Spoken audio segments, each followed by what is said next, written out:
What I'm going to talk about is something that probably most of you know very little about, the details. You may have heard some of the things that I'm going to talk about.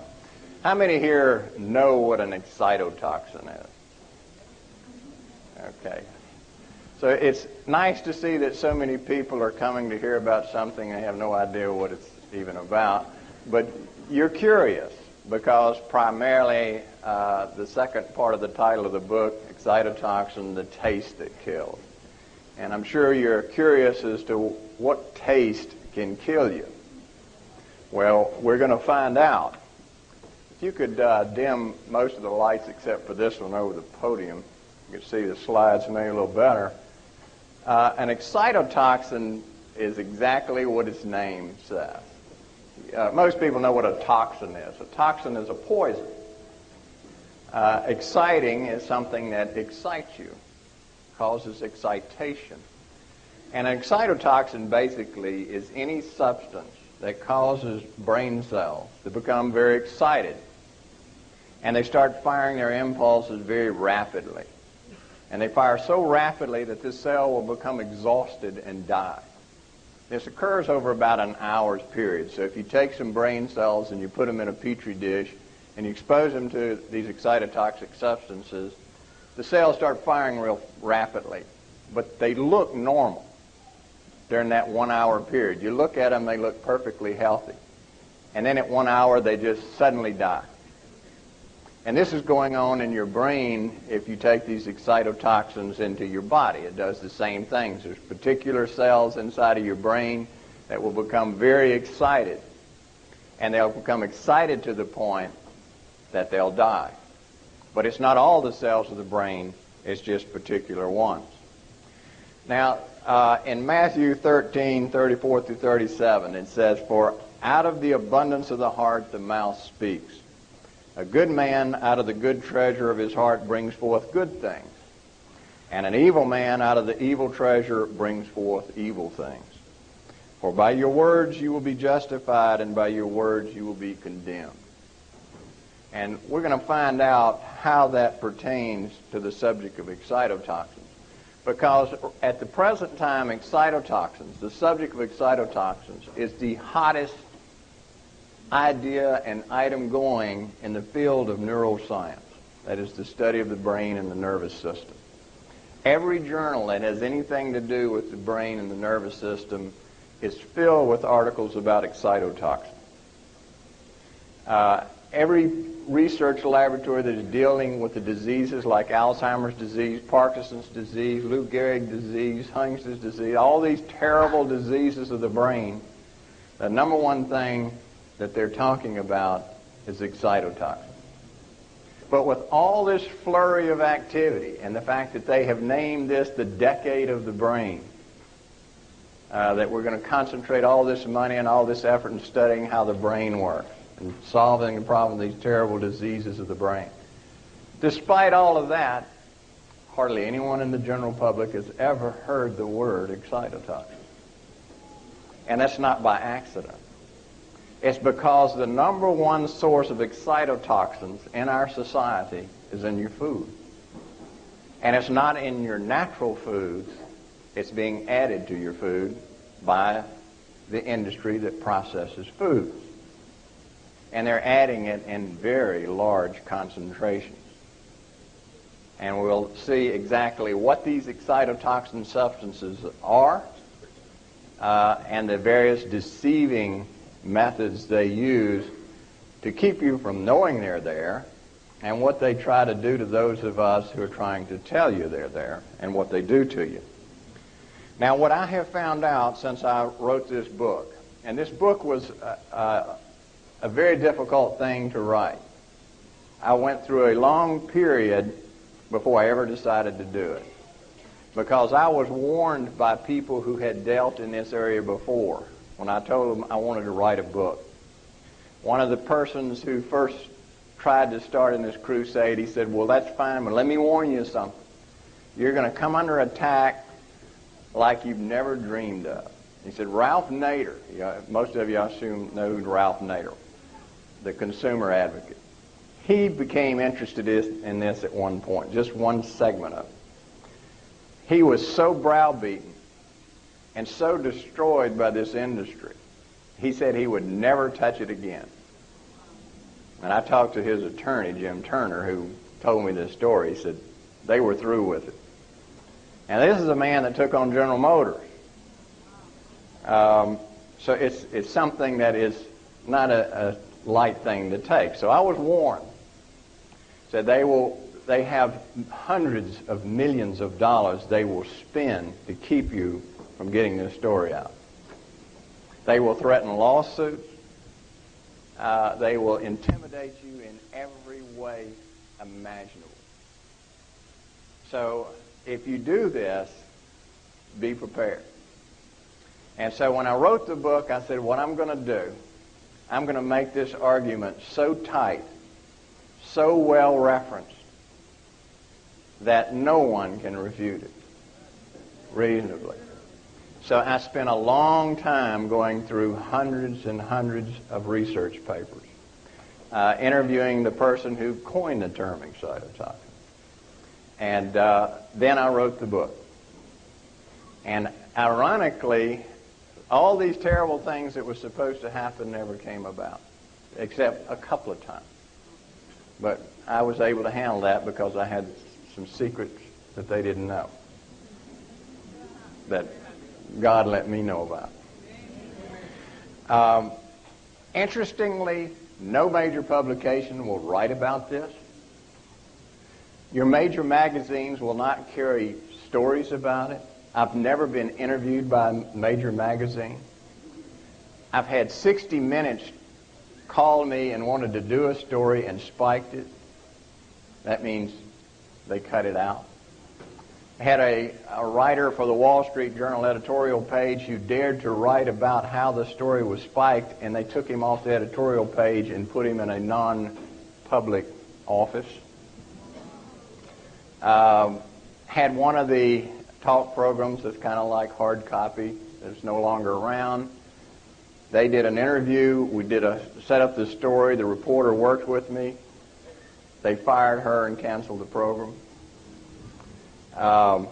The Chicago Tribune newspaper, when I did my first big conference on excitotoxins, the reporter was sitting in the audience. I presented the case for excitotoxin dangers. He attentively listened, and he told the person next to him, who happened to be a friend of mine, that this is the most unbelievable thing I've ever heard in my life. He said, this is terrifying.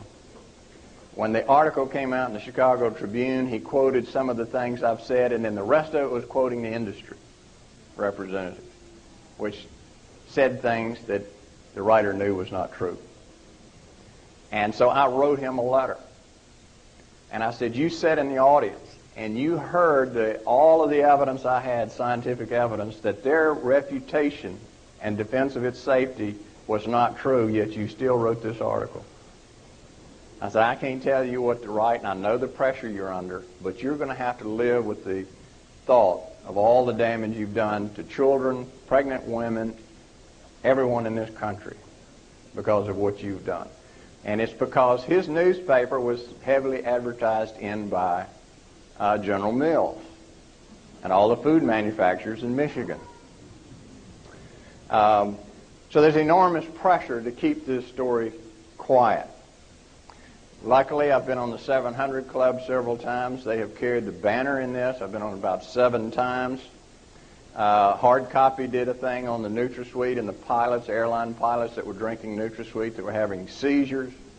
They were becoming so confused they couldn't figure out how to land their airplanes. We had one pilot just totally could not figure out, and his co-pilot had to land the plane.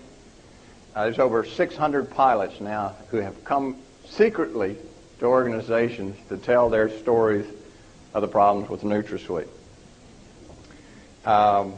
I've done about 40 syndicated radio programs. That's basically the way we're getting this story out, is through the radio programs and the 700 Club. They're the only people. And the ones that are most interesting, I find, are the Christian radio stations, because they're not afraid. Health food magazines generally will not touch this story because they sell these things in their health food stores. and call it health food. Now, a lot of things in the health food store are fine, but they're putting some items in there. They're excitotoxins. It's a big industry, and so there's a lot of pressure to keep this story quiet.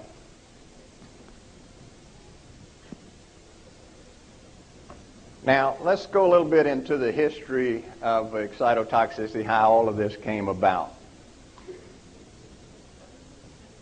In Japan, they used a flavoring substance for their food called kombu, or sea tangle. And this is a seaweed. When you dry it, you can grind it up, put it in your food, and it greatly enhances the taste of the food. And that's been used for 1,000 years. No one really knew why it enhanced the taste of food until 1908, when a research chemist by the name of Akita examined kombu, and he discovered that the taste-enhancing compound was glutamate. You may have heard of monosodium glutamate, of MSG. Well, that's the active compound, glutamate. So he realized that glutamate had a great potential to enhance the taste of foods. So he made a friendship with the Suzuki Spice Company owner, Suzuki, and together they formed another company called Ajinomoto. The Ajinomoto, which means essence of taste, this company began to manufacture monosodium glutamate, or MSG. By 1933, they were producing about 10 million pounds of MSG and putting it in the food. Now, MSG is a much higher concentration of glutamate than's in kombu. So they were suddenly flooding their society with very high concentrations of monosodium glutamate. During World War II, or right after World War II, when we had some of the rations from the Japanese soldiers, they realized that their rations tasted far better than our rations. And so the Quartermaster Corps looked into it and found out, well, the reason it tasted so much better was because of MSG. And they called a conference in 1948 and invited all the major food manufacturers, Libby and Continental and General Mills and Borden, Campbell's, were all invited to this conference. And the quartermasters told them, we have discovered an incredible taste-enhancing compound called monosodium glutamate, or MSG. Well, the major food manufacturers had problems with packaging their foods. They found out, well, we cooked it, after it sits a while or it's in the can, it loses some of its taste. It develops some of the tin-type taste from out of the can, so it has this tinny-type taste. And so this would be an answer. And they found out it would remove all those bad tastes. It would restore and even magnify the taste of the food, so it's just scrumptious. If you put MSG in a soup, it's the most delicious soup you'll ever eat, because it enhances the taste by stimulating certain cells in the brain and the tongue. So from 1948 to 1956, these food processors were adding tremendous amounts of this monosodium glutamate to our foods. And they assumed it was safe because an amino acid, one of the breakdown products of a protein, so they said, well, it's a nutrient, it must be safe, but no one tested it. So from 1948 to 1957, it was being added even to baby foods, because the baby food manufacturer said, oh, let's get the babies to eat, so we'll put it in the baby food. Well, then in 1957, two ophthalmology residents did a research project, and they were studying a rare eye disease in immature mice, and so, in humans, so they would use some immature mice, and they fed them monosodium glutamate. This is the only picture I could find of an ophthalmologist, so. I hope there's no ophthalmologist I'm offending. So in 1957, Lucas and Newhouse, two ophthalmologists, did this experiment, and what they found to their surprise was that the monosodium glutamate totally destroyed all the nerve cells in the retina of the eye, just wiped them out. And so they wrote up their project, put it in a journal, but it was a rather obscure ophthalmology journal, so hardly anyone read it. And so it sat there for another 10 years until 1968. A neuroscientist came across it while he was doing a project, and he said, well, this would be a good way for me to study the anatomy of the different nerve pathways that go from the eye through the brain. I'll just use this monosodium glutamate to kill the eye cells, and then I can trace it back through the brain. Well, he did that, and what he found out to his surprise was that it not only destroyed the eye cells, but it was destroying critical parts of the brain as well. and that the parts of the brain that was being destroyed resembled some destruction we see in things like strokes, things we see with severe hypoglycemia or very low blood sugar, and like we see in diseases like Alzheimer's disease. And so he immediately realized this is something that's quite serious because this is a food ingredient. And he thought, he told me this story. He said, naively, I thought all I had to do is present the information to food manufacturers and they would take it out. And he said, to my surprise, they just totally ignored it. They said, we don't care. It doesn't make any difference. By then, it was a multi-billion-dollar business. And it solved their food taste problems. So he went to his congressman, and congressman called a congressional hearing, and he presented it before a congressional hearing.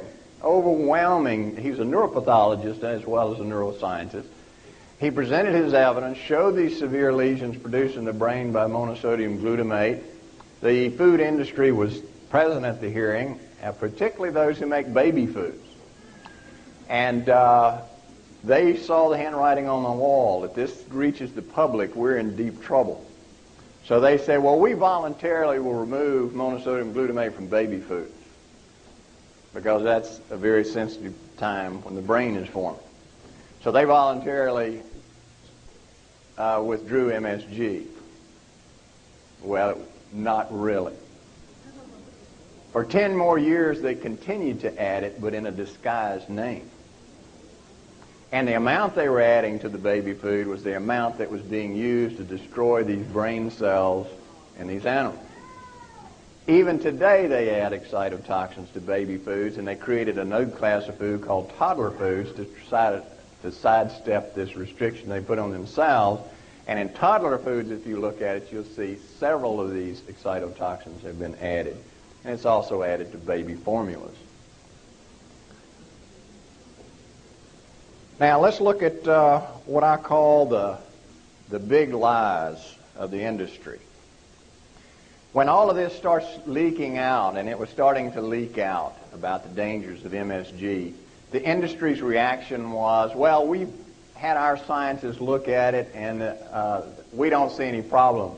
Their first solution was, well, the doses used in those experiments were very high doses, and that's not what you're going to see babies eating and children and women. That's not a reason. We're using little tiny doses.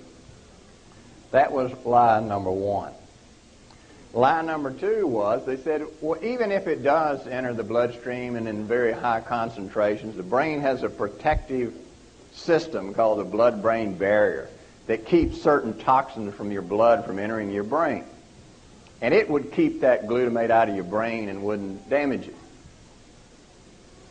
And when that didn't work, they went to the third lie.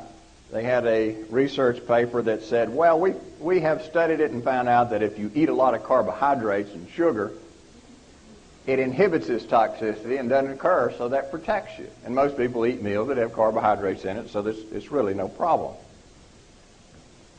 Well, let's look at lie number one. Lie number one, saying that these little small quantities. But what we'll see later on is that humans are more sensitive to the toxicity of MSG than any experimental animal. We're 5 times more sensitive than the next most sensitive life form, the mouse. 5 times more sensitive. We're 20 times more sensitive than a rhesus monkey.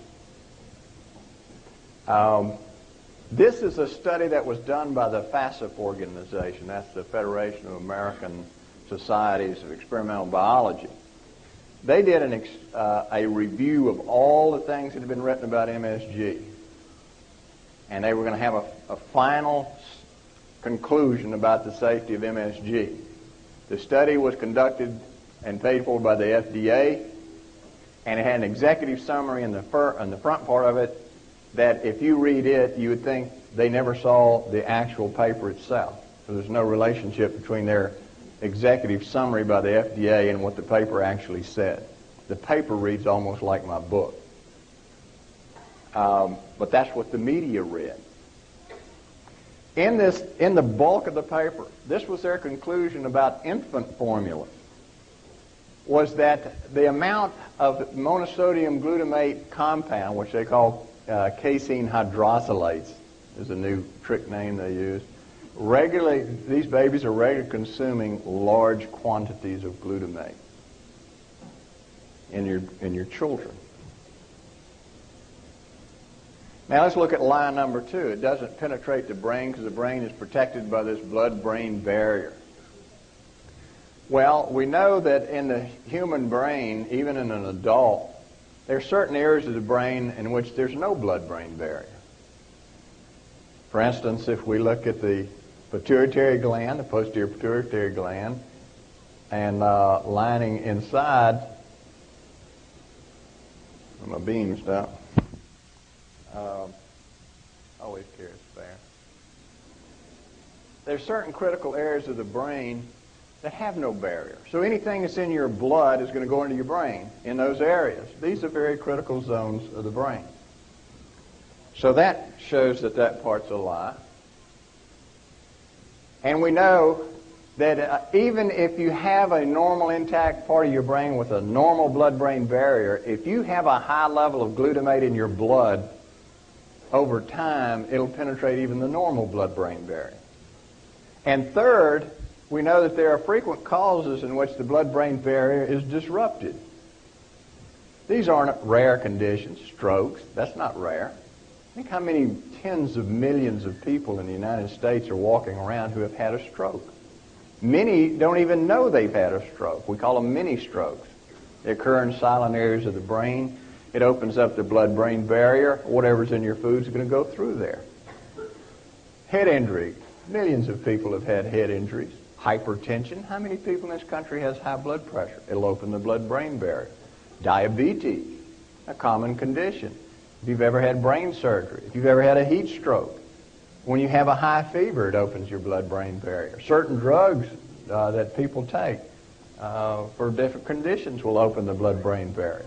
Multiple sclerosis is a common disease in which the blood-brain barrier is open. That's what happens. Every time they have this onset of symptoms, the blood-brain barrier is opening up, and that's why they have the symptoms.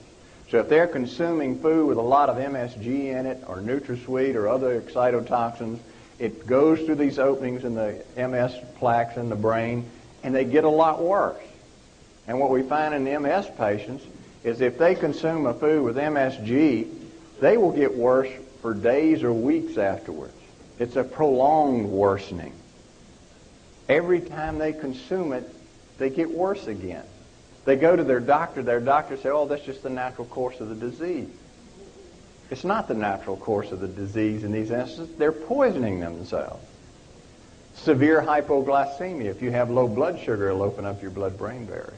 So if you're a diabetic, and hypoglycemia is common in diabetics who are using the insulin, their blood sugar will fall real low. That opens the blood-brain barrier. If they're doing what most doctors in this country tell them to do and use NutraSweet, when they open their blood-brain barrier during one of these spells, it's being flooded by toxins. If you've had a radiation, in other words, if you had X-ray treatments to your head, it opens up your blood-brain barrier. And if you have infections in that area, it'll open up the blood-brain barrier. So we see that these big lies, so far, we've wiped out number 1 and number 2. Now let's look at number 3, that carbohydrates and other food products will block excitotoxicity. What they have found with this is that there was an experiment done by a person who does a lot of defending of MSG, saying it's safe. And he did an experiment on animals in which he fed them carbohydrates, and his conclusion in the paper was the carbohydrates blocked the toxicity. Well, I got his paper and I read it, and that's not what the paper said at all. What the paper found was that if you take high concentrations of sugar or refined carbohydrates, you will reduce the toxicity, but it still causes brain damage. Now, I was interested just how much carbohydrate or sugar does it take to give any protection? Well, according to his paper, it would take about 10 to 15 packs of sugar. These little packets of sugar. You'd have to eat that every time you ate a meal to get any protection. And in his own paper, anything less than that offered no protection. Or you'd have to eat 17 soda crackers every time you ate a meal that had MSG in it to get any protection. So that argument kind of fell to the wayside. So we see that three big lies have just gone by the wayside, but they never give up. They come up with another one. Now these are the disguised names of MSG. Once they found out we were hot on the trail, they said, well, our only alternative is to change the names so the public doesn't recognize it. And this is just a partial list of the names that they have come up with. Frequent one is hydrolyzed vegetable protein. You see that in many, many foods. A lot of soups. You'll see it sold at health food stores. When you hydrolyze a protein, what you do is you break it down, you release its amino acids. One of the higher concentrated amino acids is glutamate. Another one is aspartate, which is also an excitotoxin. L-cysteine is an excitotoxin. Glycine magnifies excitotoxicity. And these amino acids are released and highly concentrated in these different protein products. So if you get textured protein, vegetable protein, hydrolyzed plant protein, there are all kinds of disguised names. Whey protein, enzymes, spices, natural flavoring is a common name they use. Carrageenan is one of the newer ones. It's a highly inflammatory product. They use that experimentally if you want to produce intense inflammation. You can inject that in an animal and they'll have an intense inflammatory reaction. Good thing to put in foods. Broth, stock. The names just go on and on and on, so you have to know the names to be able to recognize it. And you'll see foods that'll say, contains no MSG, but they'll contain 3 or 4 of these. And the law allows them to do it, because the FDA law says that only if it's 99% pure MSG do they have to put it on the label. So it can be 98% MSG, and they don't even have to put it on the label. They can use one of these little names. And so you're not protected when you see it contains no MSG, or you go to the restaurant and you say, did your food contain MSG? And they say, no. But it contains hydrolyzed vegetable protein or some of these others. And sometimes they don't even know. You'd be amazed how many people in restaurants have no idea that hydrolyzed vegetable protein is monosodium glutamate concentrate. Now, these are the foods that are especially high in excitotoxins. Anytime you use something like a gravy, if you use salad dressings that are commercially prepared, particularly diet salad dressings, they're all high in glutamates. And you'd be amazed the number of people say they go out and eat and they have a salad and they use the ranch dressing and they have this horrible headache. Or they clouded in their thinking. They can't remember. That's because of the monosodium glutamate in the salad dressing. Soups are notorious. All commercial soups use a lot of monosodium glutamate, and Campbell's soup is the worst. Campbell's, I check their labels regularly. I've seen as many as 4 different types of excitotoxins added to a single can of soup. And that's why they taste so good. And what happens when you're sick? Let's have some soup. What do they do in the hospital when you come back from brain surgery, or you come back from other kind of surgery, or you've had hypertension or diabetes problem? Well, we're going to put you on a diet right now of just soup. All the time. This is the stepwise after surgery. You start with soup, and then the soft foods, and then you move up to solid foods. That first stage, you're flooding them with excitotoxins and making them much worse. So soups are notorious. Any diet food, when you make diet food, you remove the fat. When you remove the fat, you remove the taste. So the manufacturers quickly say, we can take out the fat, we can put in the MSG, and it replaces it, and they'll eat it. So diet foods, you can just plan on it. If it's a manufactured processed food, it's going to contain a high concentration of excitotoxins. Liquid amino acid preparations. Everybody asks me about amino acid preparations because the vegans use this a lot. I get calls from all over the United States asking about it. Anytime you break down a protein to its free amino acids, you're getting high concentrations of excitotoxins. I don't care what they say. You call the company and they say, no, we don't add excitol, no, we don't have MSG. Yes, they do. They say MSG is a salt of glutamate, monosodium glutamate. It's not the sodium that's causing the problem, it's the glutamate. So if they break down the protein and they have a high concentration of glutamate, no, it's not MSG, but it's glutamate. It's the glutamate that's the excitotoxin. In nature, the way God planned things is that proteins are to be broken down slowly in your system. Then your body utilizes it very slowly and it doesn't build up into your blood or your brain. We weren't meant to eat hydrolyzed, broken down proteins and free amino acids. Our body doesn't know how to handle that. So when you consume monosodium glutamate, your blood levels can reach 20-fold higher than normal. A brain doesn't know how to handle 20-fold higher normal monosodium glutamate. Neither does the liver, the muscles, or the other organ systems. It wasn't designed that way. Now let's look at, I'm going to give you something that you're probably going to hate, but this is just the physiology of the excitotoxic process. What goes on in a nerve cell when it's exposed to excitotoxins? But this just gives you kind of an overview.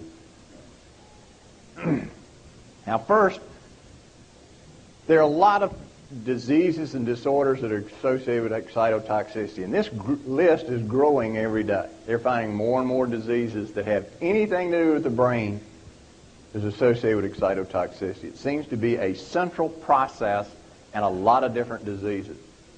And this is what we're finding out throughout medicine, is that there's just simple, central things that are causing a wide spectrum of disease. What makes the difference between one disease and another, whether it's cancer or Alzheimer's disease or arthritis, is the excitotoxicity is producing it in different tissues. We know that head injuries, if you injure your head, what happens is, we've known for some time that most of the damage that happens to your brain in the head injury doesn't happen at the time of the injury. That does happen, but usually not. It's delayed several hours. And we've gone through all kinds of contortions trying to figure out what is this delayed damage and how can we stop it. Well, now they've discovered it's excitotoxicity. Because when your brain is injured, it releases glutamate from itself, because normally glutamate is a transmitter in the brain. It's the most common transmitter in the brain. But it's carefully, carefully regulated. When you injure your brain, it can't regulate it anymore, and it builds up a high level in your brain and produces the delayed injury that frequently results in severe neurological injury or death.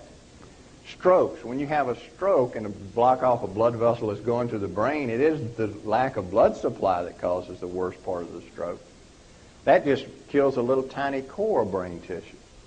Around that tiny core, the brain starts secreting enormously large amounts of excitotoxins. And that's what causes the devastating aspect of a stroke. If we block those excitotoxins, the stroke is much, much less. And you can do that with something that God created called food. Hypoglycemic brain damage. When your blood sugar falls extremely low and people go into a coma or die, it's not because the brain cells are starved for glucose. It's because when they're starved for glucose, they release a lot of glutamate, and the glutamate kills the brain cell. AIDS dementia has recently been shown to be caused by excitotoxicity. Migraine headaches are caused by it. Anytime your nervous system is infected with a virus or bacteria, it causes the brain to secrete large amounts of glutamate, and that's what does the damage. Seizures are caused by glutamate excess, excitotoxicity. Most of your seizure drugs, anti-seizure drugs, block glutamate. All of these different things, degenerative brain disease, Parkinson's, ALS, Alzheimer's disease, the hottest area of research is the death of the brain cells by glutamate. It can cause immune suppression, episodic violence, and learning disorders. Now, if you look at a typical brain cell, you have the cell body, or the main part of the cell, and you have this long process called an axon, and at this end looks like a spiny tree in the winter. This is the dendrite. This is where all the different connections are made in the brain. They connect to each other. And dotted on here, you see these little squares here. That's the receptors. That's where glutamate attaches to send the signals down the nerve cell. So glutamate is normal in the brain. It's the most common transmitter, as I said. And its function is to carry information from one brain cell to the next so your brain will work. And it carries out almost everything that you can think of in your brain is somehow connected to glutamate neurotransmitter. Now this is a neurodegenerative process, and basically this is what is the central process for all those diseases I listed about excitotoxicity. That whole long list, this is what happens. And this is similar to what happens in cancer, surprisingly, and arthritis. We're finding that everything is a central mechanism. But in the brain, there's one little difference, and that has to do with this membrane here. It has a little pore in it, a little opening, a channel. This is microscopic. You can only see that on an electron microscope. And what this does is this little pore opens and closes. And glutamate controls the opening and closing of that little pore. Normally, there's very little glutamate outside of that brain cell. I mean, absolutely minute amounts, in millionths of a mole. Okay? And it has to be that way, because if that level rises, it'll kill that brain cell. So your brain goes to a lot of trouble to make sure that glutamate level outside that nerve cell never gets above that 10 to 12 millionths of a mole. And it does that by a process where anytime glutamate's out there, it combines with a special transport protein, and that whisks it away and puts it in a cell called an astrocyte and stores it there until it's needed. Only when you're going to have a transmission of an impulse will it release it, and when it does, it breaks loose of the transport protein, attaches to its receptor, opens up the hole, and calcium pours into your cell. And then it whisked away again, and the hole closes. So it's only open for a millionth of a second, just enough to let a few molecules of calcium in. Once that calcium is in, it starts triggering these processes. And these processes normally, if it's just a little bit of calcium, what it does, it makes the nerve fire its impulse. If something happens and there's too much glutamate and it opens that hole up for too long, too much calcium gets in. If too much calcium gets in, then too intense of a reaction of these different processes take place, and it'll produce an inflammatory reaction in that cell with these inflammatory chemicals.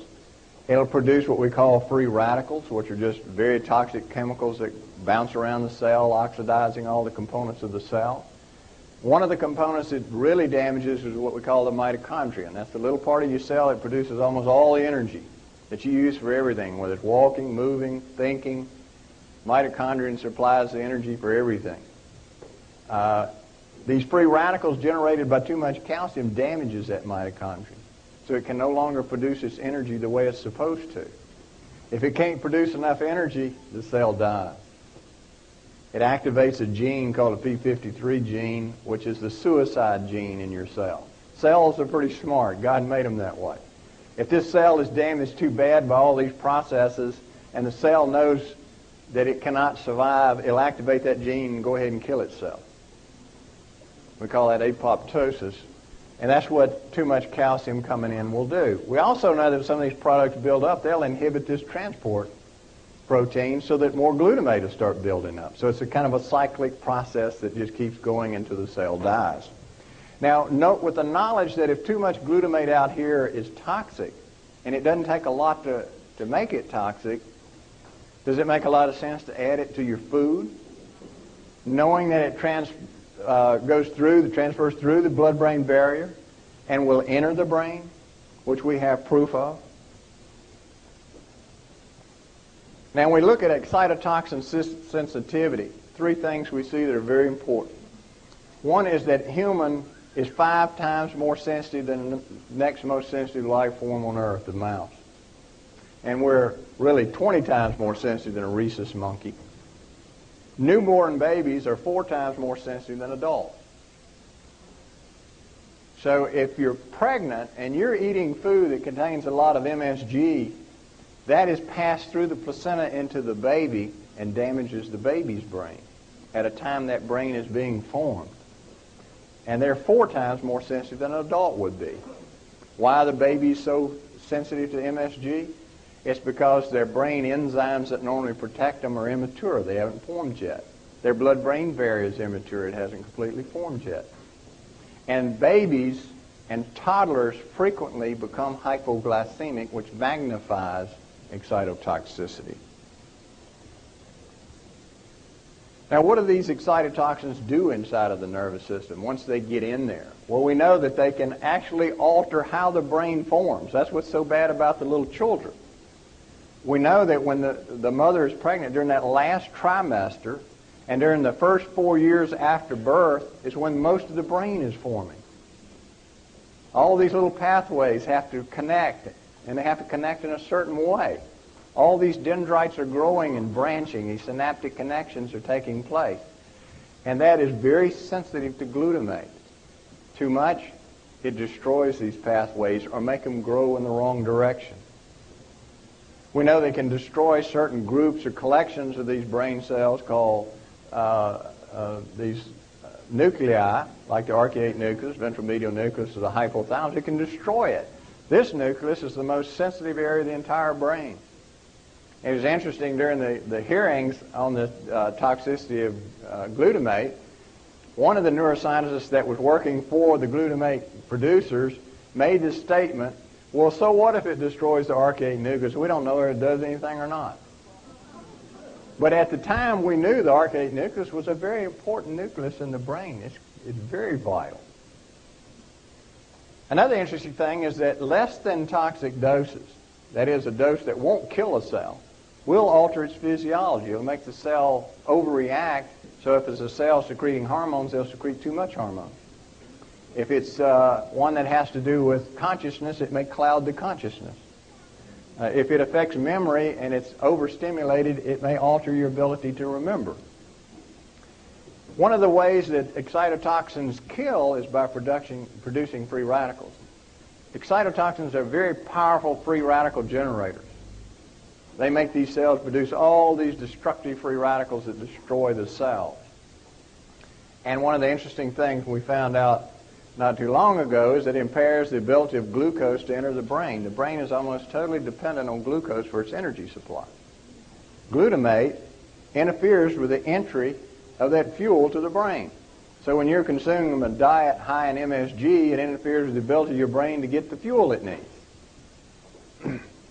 Now, let's look at the MSG babies. These were the animals that were first exposed to glutamate. They all had certain characteristics that is repeatable. And this has been repeated ever since this first was discovered. This has been done over and over. We find that the organ weights of the animals are very small. It causes atrophy or shrinking of various organs. The ovaries, testes, adrenal glands, kidney, spleen, pituitary, they all are smaller than normal, significantly smaller. We find that the animals were all grossly obese. And we'll talk more about this tomorrow, but the obesity is similar to what we're seeing in human society now. With this growth, we're talking about adolescent obesity. All the kids are real obese, and it's difficult to control, and a lot of the adults are finding trouble controlling their obesity. We find that it's almost impossible to diet off this type of obesity, and it's almost impossible to exercise it off because it alters the part of the brain that has to do with obesity. Abnormal reproductive functions are very common with MSG toxicity in these babies. When they become adults, they have very small litters. And this is true even for the males. If you expose the males to MSG, they become infertile or have difficulty procreating. We find that MSG is frequently associated with unprovoked rage, overt aggression, and antisocial behavior. This is almost always consistent in these MSG-exposed babies. And I'm not just talking about while they're a baby. This is when they become adults. This lasts the entire lifetime of the animal. When the animal gets older, it's filled with rage. It won't associate with the other animals. Impaired cardiovascular responsiveness. You know, when you run, your heart speeds up. Well, that's impaired. It doesn't quite work that way anymore. We find that animals that are exposed to MSG have very high triglyceride levels, cholesterol, and very low density lipoproteins. And this persists for a lifetime. This puts them at high risk of having heart attacks and strokes, arteriosclerosis.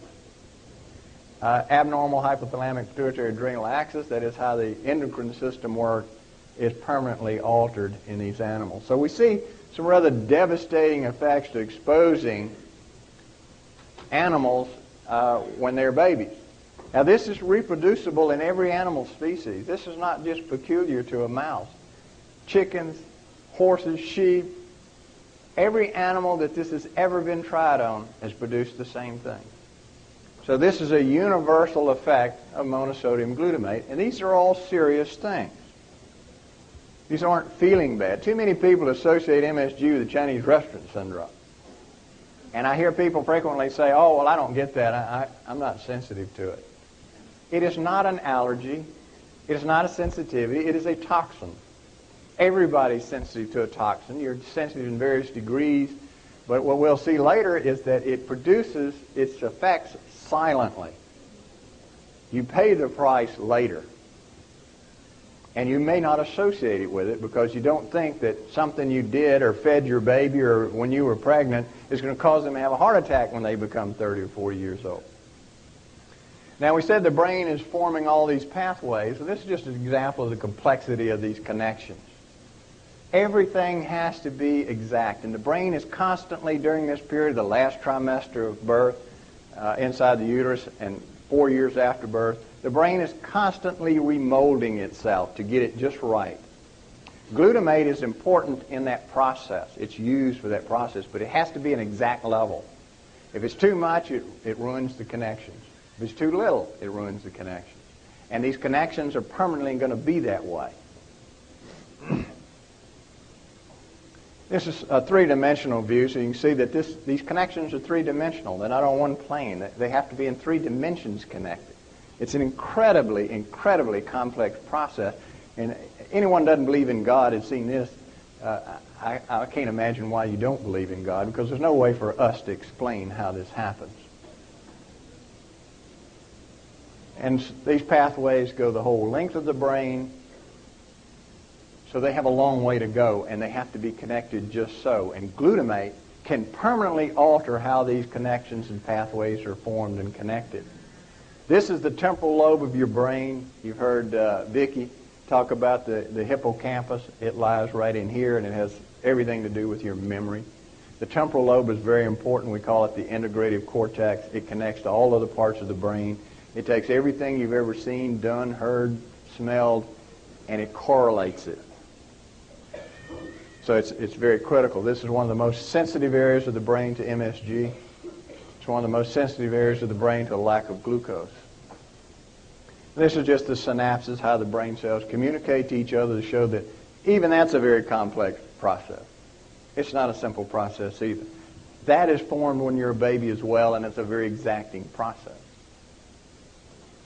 Now, they knew early on that there are certain endocrine changes that occur with exposure to MSG in these animals. One of the most obvious, of course, is the effect on reproduction. And they looked at the different hormones, and they found out that it altered estrogen secretion. It altered the estrogen receptors in the hypothalamus, which controls your estrogen cycle. It also had an effect on testosterone for the males, so that while they were exposed as a child, it not only affected the nuclei that control these different hormones to be regulated and released, but it altered the pathways in the hypothalamus that made up the control system. And so when these animals became older, their control system was totally different than a normal animal. And this is what's happened in humans. So that when that child's exposed as a small baby or a toddler, when he becomes adolescent or older and finds they have reproductive problems, they can't have babies, they're infertile, or they have other reproductive problems. They can have trouble with their menstrual periods. They can have polycystic ovaries. So there's all sorts of problems related to hormones that we can trace back to MSG that you normally wouldn't expect. Because when you see the child at age 20 or 25 and they're married, they're having problems having a baby, who would have thought that it was because what that child's mother ate when she was pregnant with the child? But we have good experimental proof that shows it is connected. We found that even lesser doses, little small doses of MSG, can actually cause an early onset of puberty.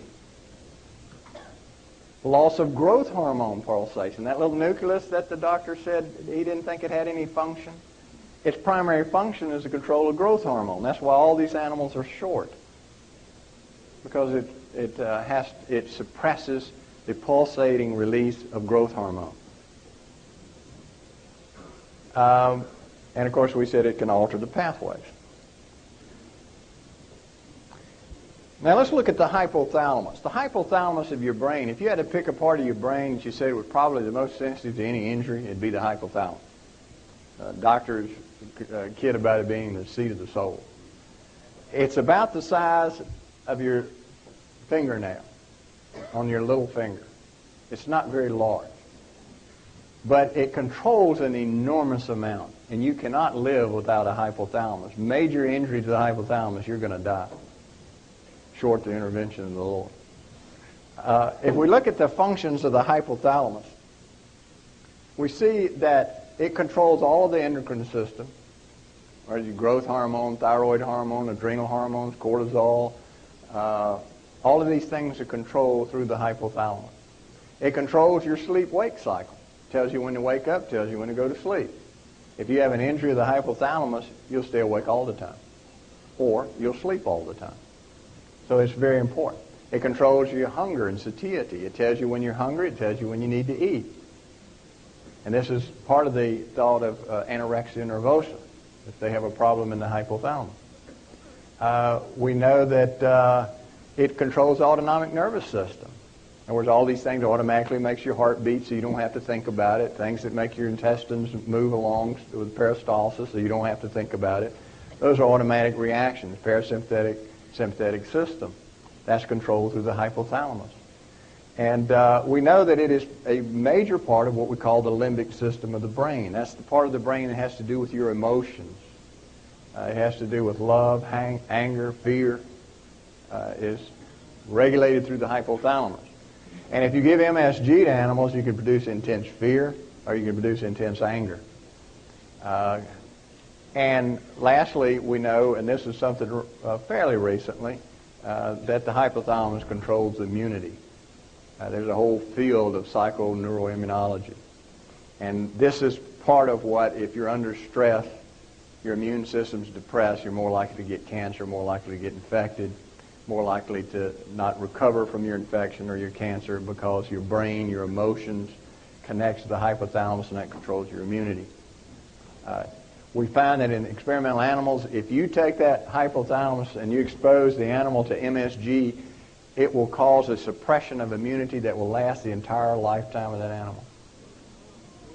And if you think about that in humans, if you have a baby exposed to MSG during these critical periods, that could affect their immunity forever, so that they'd be at higher possibility of getting infections or cancer. If they got a cancer, they have more difficulty recovering from it. So you're talking about some profound life-altering changes here. Now, one of the things that's really intrigued me is the effect on intellectual development. And if you look at the brain, you see this enormous complexity.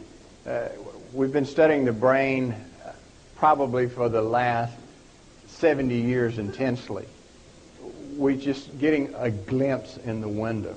It is so enormously complex. There's nothing in the body even approaches the complexity of the brain. But what we find is that early on is that when MSG exposed babies are tested, they find that they're intellectually impaired. In fact, this doctor said that it appeared as if the animal was intellectually retarded. And this experiment, which is a two-part experiment, was very interesting. She took animals that were pregnant and exposed them to MSG and then tested the offspring and found that the offspring initially looked perfectly normal. And when they did this simple little test for intellectual function, they passed with flying colors. But when they tested them for more complex problem solving, the animals were severely impaired.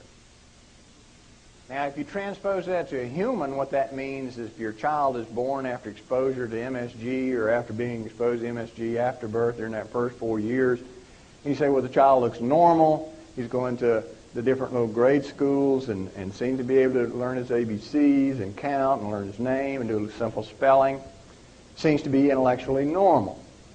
But then when he gets into higher school and has to do higher math, has to do logic, has to do intense cognitive functioning. They're impaired. Now, who is going to look at that and say it was due to MSG exposure when the baby was a child, when no one will let this story out? No one knows this was done. The second part of the experiment, she was curious why this happened. So she measured the neurotransmitters in the brain in these offspring to see what happened, and found that there was an 80% reduction of a transmitter called acetylcholine in the frontal lobes of those offspring's brain. Now, acetylcholine is absolutely vital for learning and memory. There was also a reduction in a neurotransmitter called norepinephrine. Norepinephrine is what allows you to pay attention, to concentrate. So if you cannot concentrate on a topic, then you're not going to remember. And this is what's happening. I'm going to have to move a little faster than I planned on. I always talk longer than I plan on. Now let's move to adults. So we know that children are 4 times more sensitive. Look at some adults. The brain is at risk for these different reasons. Now, one, the brain has one of the highest concentrations of polyunsaturated fats. It's about 50% polyunsaturated fats. Polyunsaturated fats are easily oxidized. You're all familiar with rancid, things becoming rancid. Well, that's what oxidation of a fat does. Well, in your brain, you have a very high concentration of oxygen, one of the highest concentrations of any organ. It consumes 20% of all the oxygen in your blood, even though it's about 2% of the weight. So it's consuming enormous amounts of oxygen in the face of those polyunsaturated fats.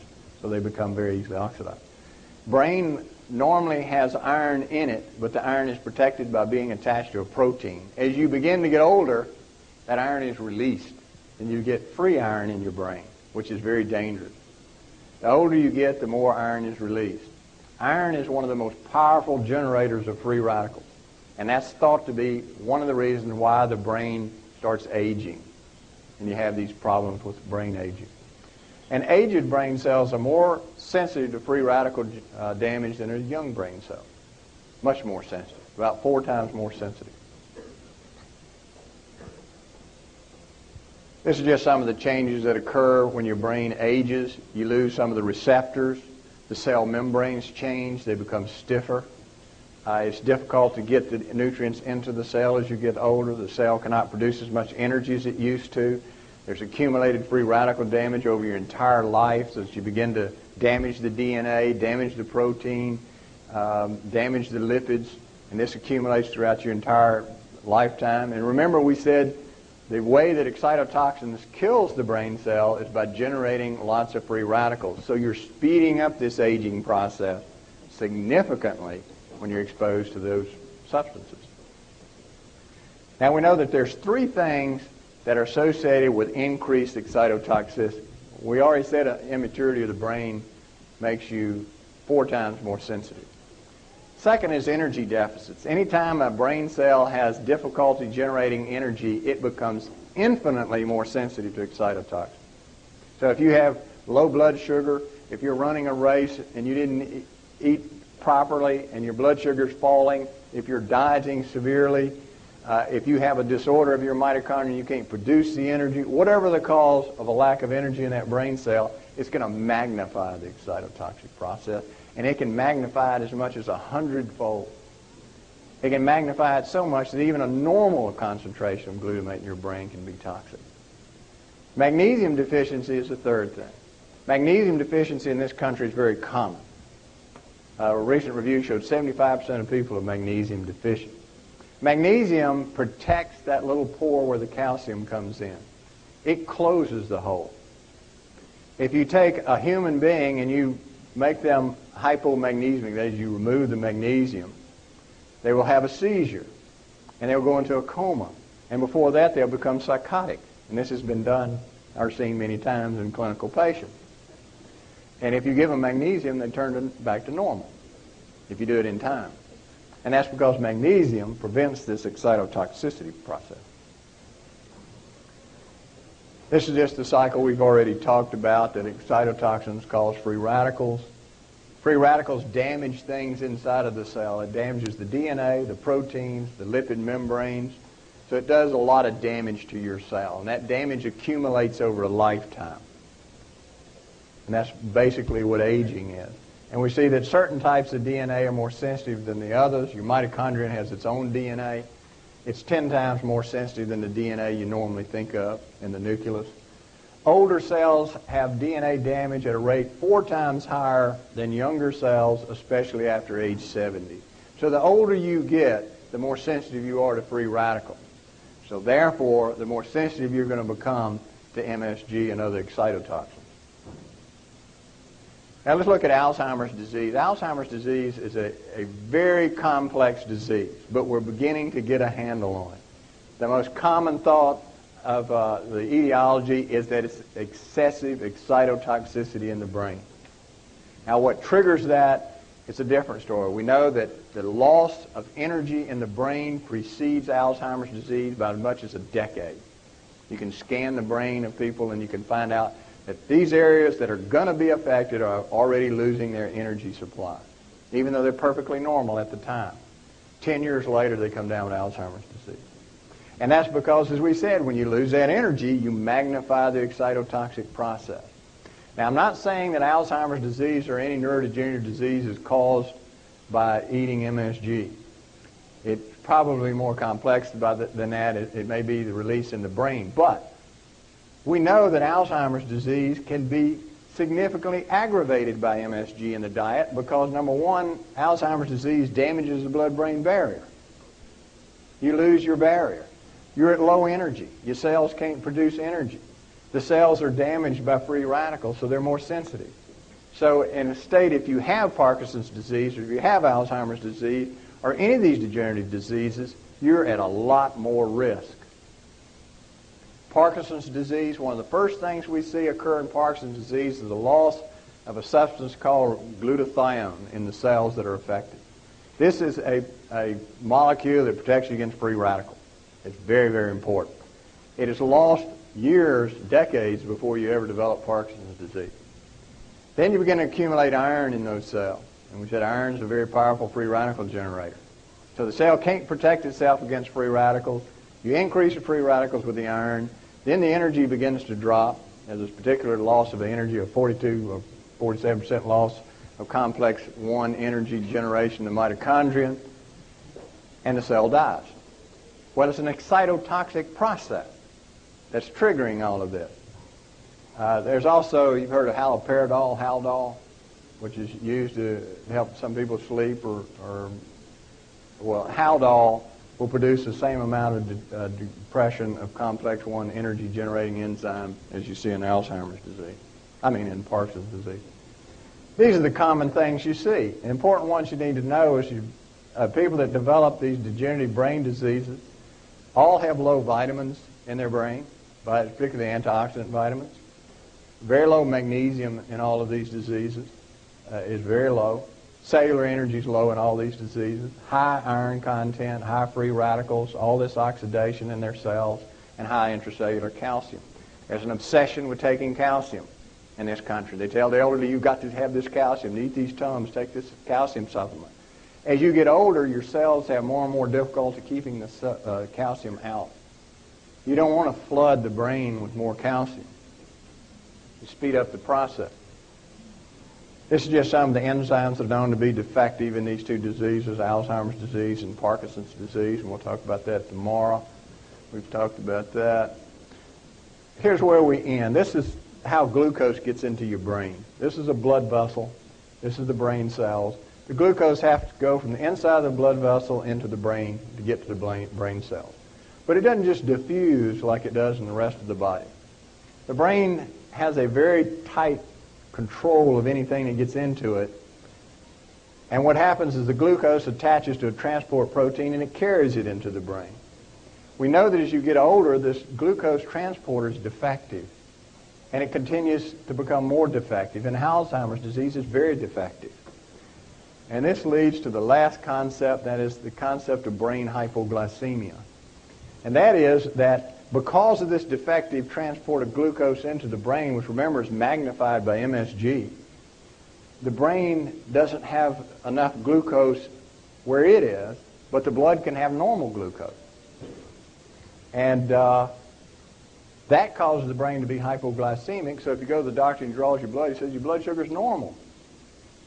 But that doesn't tell you what your brain is doing. Your brain can be extremely deficient in glucose.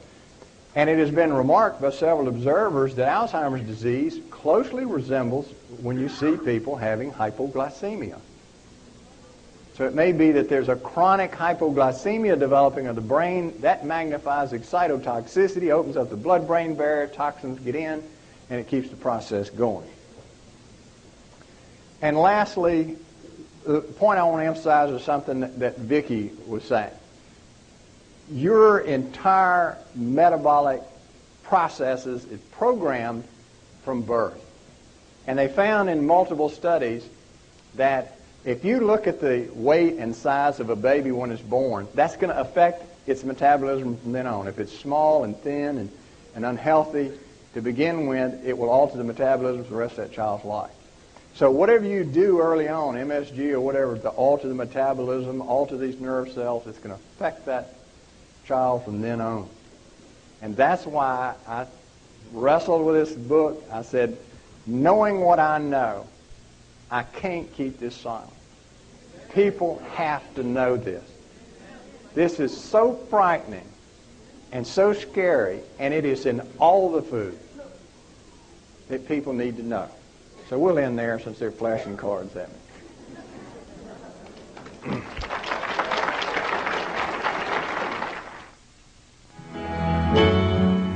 We hope you've enjoyed this presentation and have gained a blessing from the information presented in it. I loaded it up this morning. You know, that looks just like our salt